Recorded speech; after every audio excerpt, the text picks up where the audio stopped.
That was John Hurt as the Elephant Man, a freak of nature with the soul of a poet. And The Elephant Man is one of 5 new movies we'll be reviewing this week on Sneak Previews.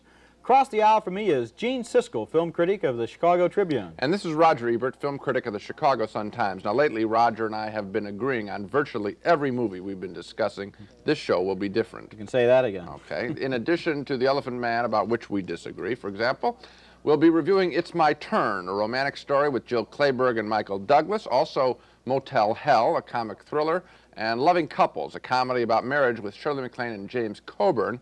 First, Roger begins with the new Walter Matthau comedy, Hopscotch. Well, Walter Matthau is the star of Hopscotch, and his performance is not only the best thing in it, there are whole stretches of this movie when this performance is just about the only thing in it. Matthau plays a veteran spy for the CIA who breaks up a big Soviet espionage ring, but he fails to nab one top Russian spy. He's called on the carpet by his boss, a CIA dirty trick specialist played by Ned Beatty, and Matthau tries to explain why he let the enemy slip through his fingers. I've known the man for 20 years. I know how he thinks, I know how he acts. We take him out, they put another man in. It takes us 6 months to find out who. It takes us another year and a half to learn his style. There are Russian combat troops 90 miles off our shore. You had the head of the entire KGB for Western Europe in your hands. And you let him go. Now, that's the bottom line, isn't it? I don't even begin to understand the relevancy of that. It's my station. It's not your station, it's our station! You should have learned that one a long time ago. You weren't there to make policy, you were there to carry out policy.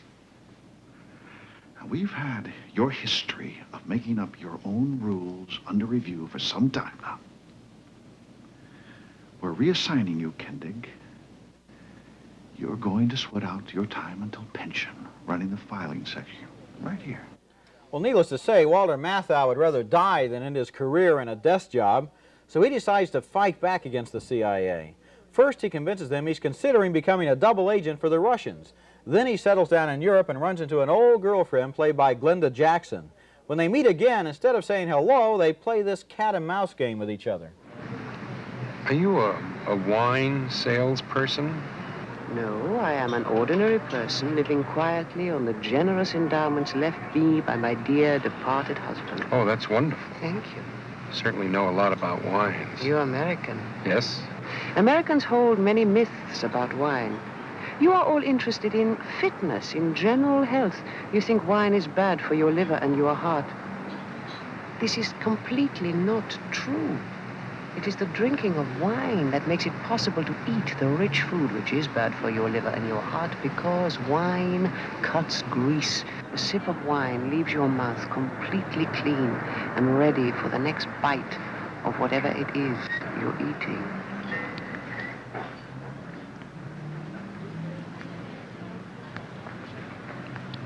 Oh, where have you been, you old goat? That's kind of a ridiculous scene. I never really understood why Glenda Jackson was even in this movie. Nothing that she does is necessary to the plot, which has Matthau outsmarting the CIA as they chase him all over the world. This movie is pretty lightweight. This isn't one of 1980's cinematic landmarks, but Walter Matthau makes a nice, whimsical, shaggy dog kind of spy, and I liked his performance just enough to recommend Hopscotch. And I agree with you on all the facts, but come to the same, an opposite conclusion. I didn't care for the film for the very reasons that you mentioned.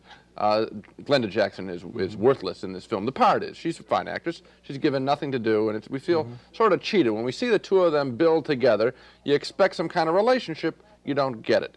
As for Mathau, yes, he is charming, sort of a lovable bloodhound. I think this time he comes a little close to knowing that he's cute and showing it on camera. I sure wish that he'll get back to doing some other things other than being a cute, lovable old man. You think he goes a little bit too far too with far. the Mathau shtick, right? Yeah, a little bit. Maybe what they were thinking was kind of cynical. They thought we can put Jackson and Mathau again together because people will be reminded of House Calls. Yeah, which was a something nice like that. movie, yeah. But if people go for that reason, they'll be cheated this time, I think. Right. We both agree on that. Okay. Our next movie, It's My Turn, is a modern slice-of-life love story starring Jill Clayburgh as a talented young woman trying to decide what to do with her life.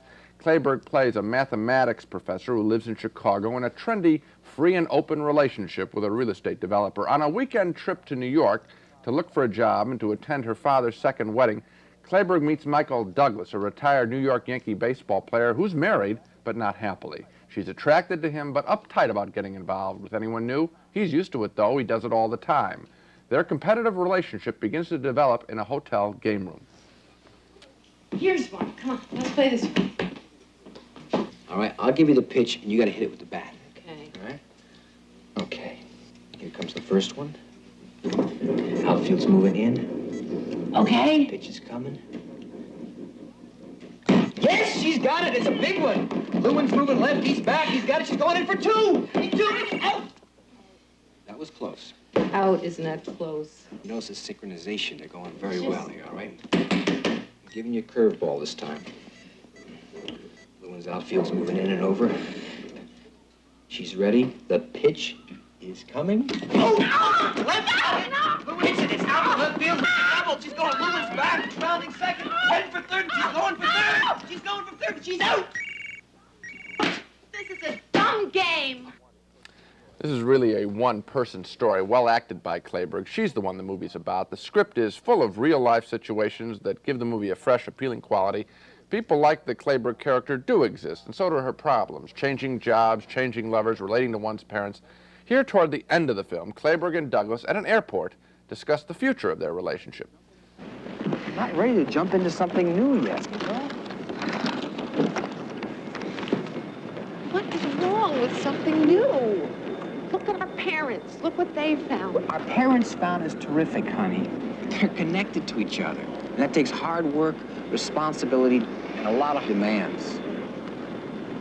I don't think you ever made that kind of commitment in your life.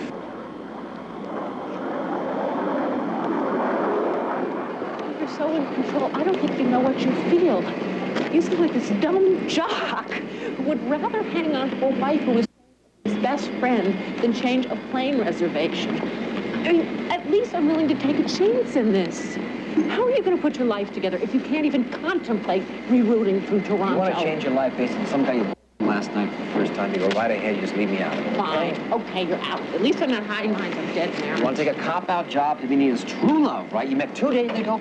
Fine, just leave me out of it. Out. No thanks, right? You're out of it. While you're at it, Lady Chicago, you just leave him out of it, too. Why don't you give Homer a break? You leave him out of it, and you make your own damn decision about whether you do or don't want this job, or whether you do or don't want that man or this man, all right? There's no smoking, please. There's some interesting issues being discussed there, more than just whether they should jet off for a weekend in Toronto. Not every film has to be a powerhouse spectacular. By concentrating on the Clayburgh character, It's My Turn gives us instead a small, limited, but very effective story, in my opinion. We care about her character enough, I think, to enjoy watching the movie. I'm in total disagreement with Eugene. I did not like this movie's emotions, I didn't like its characters, and I didn't like its ideas. Oh, I'm surprised at that. The characters were so obvious. A mathematics professor meets a retired New York Yankee. I mean, that's really subtle, you know? Well, what's so wrong with that? I mean, let's deal with what they do. I'll tell you why. Because they set it up for this ideological confrontation between the feminist and the jock, and then it turns out the jock has heart and the feminist doesn't know how she feels. At every moment in this movie, I doubted that they really had chemistry between each other. I didn't believe there was really sex appeal there. I felt that every time they talked to each other, they were basically reading each other editorials on the subject of their relationship. Well, you know, it occurs to me that this is a classic, what's going to happen a lot more in the movie. It's sort of a movie made for the baby boom. As we get older, you and I are in this age group, the issues of marriage and what we should do with relationships, this is all changing in our own lives. So I found it very appealing, the issues that they're talking about. And I must say, I bought the examples. I haven't seen a movie where there's been a baseball player recently, and I thought it was kind of interesting. I mean, I don't think that's the great thing, but I thought the issues that she has to decide whether she's going to be in this trendy relationship or try and emulate her parents. It's sort of a revisionist kind of movie, stressing relationships. I found it interesting. I feel what you have to do is give us a couple of believable characters, let them get involved in a situation, see what happens. They were standing there just taking positions all the time. I didn't get any romantic chemistry at all. So I enjoyed it. Are in definite disagreement, Absolutely. right? Okay. Loving Couples, okay, this is another one of these relationship movies, but a pretty crummy one. Loving Couples is a really dumb game of sexual musical chairs. Let's see if we can keep this one straight. Shirley MacLaine and James Coburn play a married couple. They're both doctors. They have a fight. MacLaine treats a patient played by Stephen Collins. They fall in love, and they have an affair. Collins' girlfriend, played by Susan Sarandon, comes to James Coburn to complain. Then they decide to have an affair, too, in revenge. And all of these characters are supposed to be terribly sophisticated, of course, but when the situation involves their own jealousies and their own insecurities, they're just as uptight as if they'd never even heard about Bob and Carol and Ted and Alice. Now here's a scene where MacLaine's dancing with her new boyfriend when her old husband walks in. Oh, you're here. I wasn't expecting to see you either.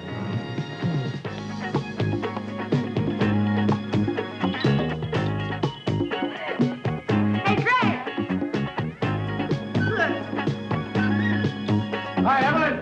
Hi. I guess I should have called first. Yeah, it would have been nice.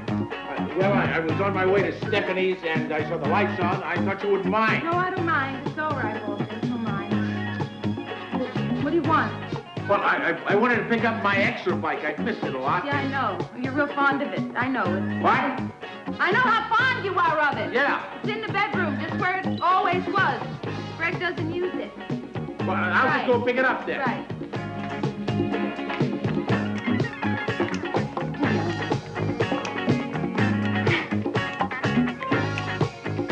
How long does it take to move a bike? He's checking the closets. You what?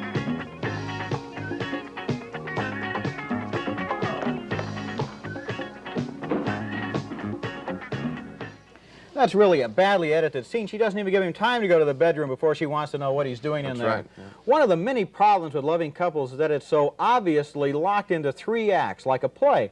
Once you figure out the basic premise, you know everything that's going to happen. You can predict it.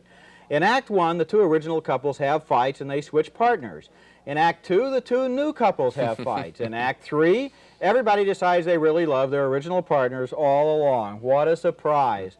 At no point in this movie do we ever believe that any of these characters really feel deeply about one another. At any point. The decisions they make are inspired not by anger, not by lust, not by love, not even by boredom. They're inspired by the screenplay. These aren't real characters. They're just words on a page. Take away their scripts, and these characters wouldn't even know what to do next. Now you're back on track. Now we're back. Now we're back on track. This is a horrible movie. This is worthless. The kind of accusations that you were throwing at that last film really apply here. This movie doesn't even try. This is a much worse movie, yes. This does not even try to be great. It tries to be a TV show, I think, and it's written at that level. It could be a Love Boat show. You know, the best movies, when you leave the theater, you can discuss the characters, you can imagine what they would do after the movie is over. These are lifeless. These are just words, as you said, words on a page. This movie is almost, you could call it creeping television-itis. 10 years ago, on Bob and Carol and Ted and Alice, this basic situation was handled with freshness, with frankness, with social insight. Challenging Now at the it's time, being done almost as if it's already been sold to pay cable or pay television. Very safe stuff. Very safe, Okay. very obvious, very predictable. Let's move on. I'll step up in quality with the story of The Elephant Man. It's been told in books, a successful play, now a movie. It's based on the true story of John Merrick, a hideously deformed young man who lived in Victorian England and was made an attraction in a traveling freak show until he came under the care of a London doctor. The doctor took pity on Merrick, gave him a permanent home, and encouraged the flowering of his intelligence and sensitivity. But John Merrick, the so-called Elephant Man, died at the age of 27. It's a heartbreaking story and never more moving than when the doctor, played by Anthony Hopkins, first interviews John Merrick in the hospital. The movie is filmed in black and white. First, I'd like to ask you a few questions. Would that be all right? Your owner tells me, I mean, the man who looks after you tells me that you're English and that your name is John Merrick. John Merrick, is that right? I tell you what, I think I'll ask you a question and You shake your head like this for, right. Have you always been the way you are now? Are you in any pain? Are your parents still alive? Do you understand me? Your father, your mother, are they dead? Freddie, what are you doing for... At first, Hopkins' interest in Merrick is purely scientific as he presents his patient to his fellow doctors. Note, if you will, the extreme enlargement of the skull, the right upper limb, which is totally useless, the alarming curvature of the spine. Would you turn around, please? Turn around, please. The looseness of the skin and the varying fibrous tumors that cover 90% of the body. And there is every indication that these afflictions have been in existence and have progressed rapidly since birth. The patient also suffers from chronic bronchitis. As an interesting side note, in spite of the aforementioned anomalies, the patient's genitals remain entirely intact and unaffected. Thank you. One of the issues the movie raises is whether or not the doctor is merely exploiting John Merrick, similar to the way the Freak Show had. By taking Merrick under his care, the doctor did make himself famous, and he encouraged many upper-class Londoners to meet Merrick. The head nurse at the hospital confronts Hopkins directly with that charge that he is exploiting his patient. Mrs. Mustard, I don't think you should have any more visitors today, and I have to lecture at the college, so I'll be back this evening. Excuse me, sir, but if you have time, I would like a word with you. I'm rather late. What is it? Well, sir, I don't quite understand why it is you allow that sort of people in there. Why? Because he enjoys it, and I think it's very good for him. Yes, but, sir, you saw the expression on their faces. They didn't hide their disgust. They don't care anything about John. They only want to impress their friends. I think you're being rather harsh on them, don't you, Mrs. Murphy? I beg your pardon, sir. You yourself hardly showed much loving kindness when you first arrived, did you? I bathed him. I fed him and I cleaned up after him, didn't I? Yes. And I see that my nurses do the same. Yes. And if loving kindness can be called care and practical concern, then I did show him loving kindness, and I am not ashamed to admit it. I didn't mean it exactly that way, Mrs. Mothershead. Now, please believe me. Now, of course, I appreciate your concern. I appreciate everything that you've done for Mr. Merrick. Thank you. But I am the physician in charge, and I must do what I think is best for him. Please, now, I'm also very late. If you ask my opinion, he's only being stared at all over again. Thank you.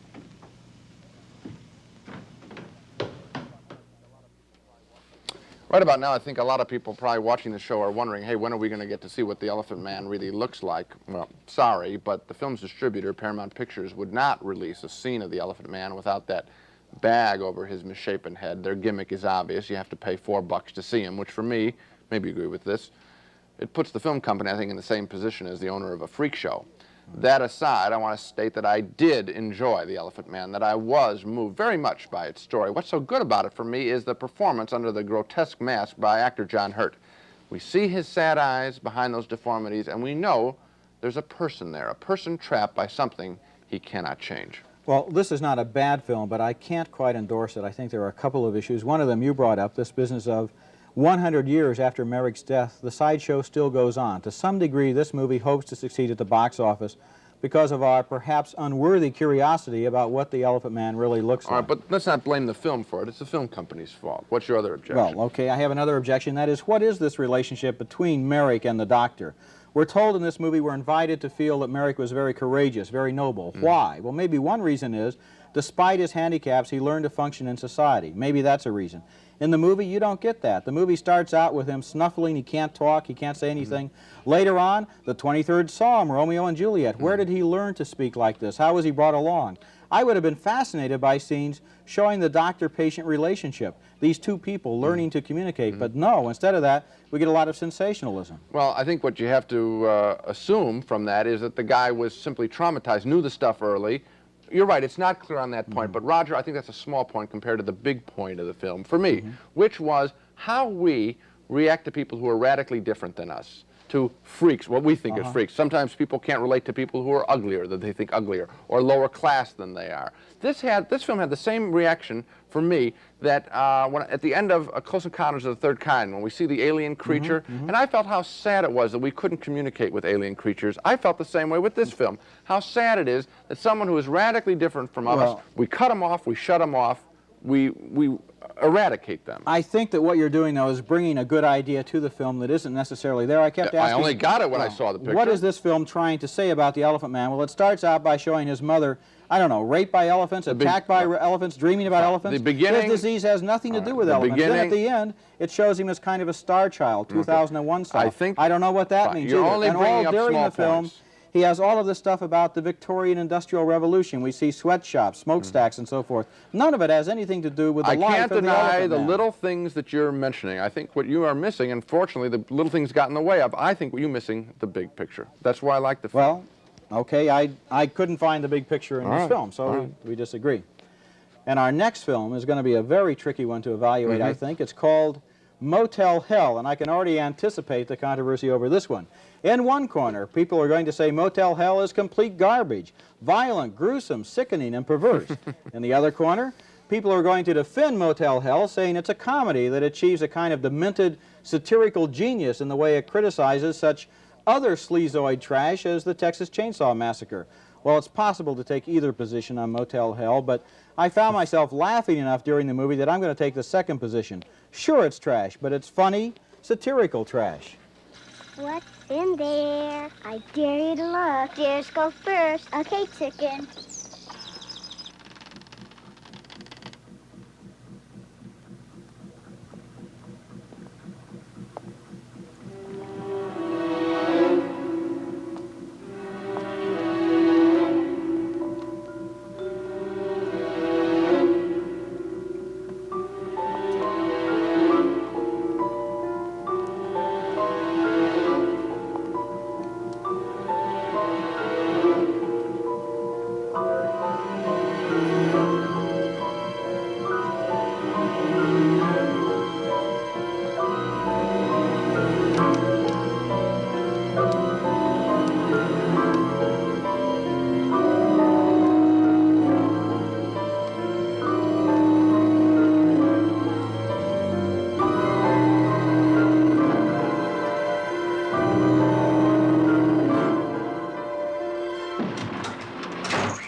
Souvenir for your station wagon. Oh, nice. Thank you, sir.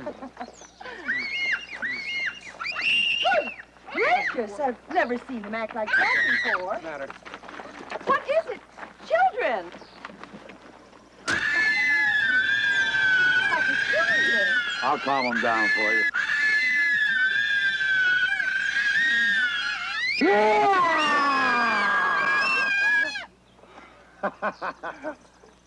You folks come back and see us again real soon. It was a pleasure. Yeah. Well, believe it or not, that was Hollywood veteran Rory Calhoun as the movie's hero, friendly farmer Vincent, who captures unsuspecting travelers near his motel, plants them up to their necks in his garden, fattens them up with bran meal, turns them into smoked sausage that he sells at his roadside stand. Disgusting? You bet it is. But it's like he says, it takes lots of critters to make Farmer Vincent's fritters. Motel Hell goes beyond the merely disgusting to satirize not only the Texas Chainsaw Massacre, but also Night of the Living Dead, Dawn of the Dead, The Honeymoon Killers, and lots of other midnight cult movies. You might say Motel Hell is to Chainsaw Massacre as Airplane is to Airport. I don't know how to put this. I hated it so much I liked it. Well, I think you're way off when you start to compare this film to Airplane, which I thought was pretty much inspired comedy all the way through. For me, this film had a couple of good jokes in it. There's a dueling chainsaw battle at the end in the where they keep all the sausages. The guy comes swinging in on a meat hook. That's funny stuff. But before that, we have to suffer through a lot of bad acting, I thought, and not intentionally bad, and not very many thrills. I was surprised. I thought they'd mix it up a little bit better. Well, you know, what I kind of liked about Motel Hell is that in the old days, when you went to see a horror movie, you could also laugh at it. They were kind of campy and funny. In the last couple of years, horror movies have been horrible. They've been gruesome and depressing with nothing to laugh about. So this was kind of refreshing. Well, on that score, you're right. There are some gags in it, and that is a change of pace from depressing horror movies. Hold on, Gene. I think it's time for a change of pace back to depressing movies. Yeah. Here he is, Spot the Wonder Dog, back again this week, leaping into the balcony to help us dig up the dogs of the week's worst movies. Well, my dog this week is another crazed stabber movie called Schizoid, the story of a Los Angeles slasher who writes to a newspaper lovelorn columnist and threatens to go on a killing rampage, which he or she does, and it's our job to guess who the killer is. Frankly, I didn't feel much like guessing. The various and bloody knife attacks and scissor attacks in this movie has, as you might expect, primarily women as victims, and having one woman after another scream in terror is this film's tired old sick specialty. Although Schizoid has been well photographed and does star Klaus Kinski, a fine European actor, Schizoid is still at its core a cheap slasher movie that deserves to be labeled just what it is, a dog. Okay, my dog this week is The Exterminator, a lame-brained ripoff of Death Wish, that 1973 Charles Bronson film where Bronson became a one-man vigilante force. The Exterminator stars Robert Ginty as a guy who goes berserk when a youth gang kills his best buddy. First, the Exterminator guns down the youth gang. Then he really gets vicious. He goes after one guy with an acetylene torch. Then he drops a mobster into a meat grinding machine and turns him into hamburger. As if this isn't bad enough, the movie also has to make detours into sleazy Times Square sex parlors that have nothing to do with the story. If the Exterminator really wanted to perform a service for mankind, what he ought to do is self-destruct. You know, I think after week, people hear us do these dogs. They wonder if we really go see them. We do go see these pictures. Do we ever, right. So much for the dogs. Now let's recap the main movies on this show. Roger and I disagreed 4 times out of 5 this week. We have a minor disagreement on Hopscotch, the Walter Matthau, Glenda Jackson CIA comedy. Roger likes the film, and especially Walter Matthau. He recommends you go see it. I say no because of the annoying character that Glenda Jackson plays. A big disagreement on It's My Turn, the Jill Clayburgh romantic drama. Roger says no, claiming it's one of the year's biggest disappointments. I say yes. I cared about Clayburgh's character and her problems. She captivated me. We agree on Loving Couples, a dumb comedy about 2 extramarital affairs. 2 no votes for that. We're back to disagreeing on The Elephant Man. Roger thought the film was badly confused in its motives. I found a terribly sad story about society's outcasts and the way people shut themselves off from other people. Finally, we disagree on Motel Hell, the comic horror film. Roger found it funny. He says yes. I thought it was more stupid than funny. I say no. So 4 disagreements out of 5, but I think of the 5 movies on the show, the one that, even though I didn't like it, I think is probably the most worthy is The Elephant Man. No, we absolutely agree on that. That's right. The one to see. Okay. That's it for this week. Next time on Sneak Previews, we'll review 5 more new movies, including The First Deadly Sin with Frank Sinatra as a New York cop on the trail of a psychotic killer, The Awakening starring Charlton Heston as an archaeologist who digs up a mummy's curse, and The Stuntman, the story of a movie director who plays God with his actors. Until then, we'll see you at the movies.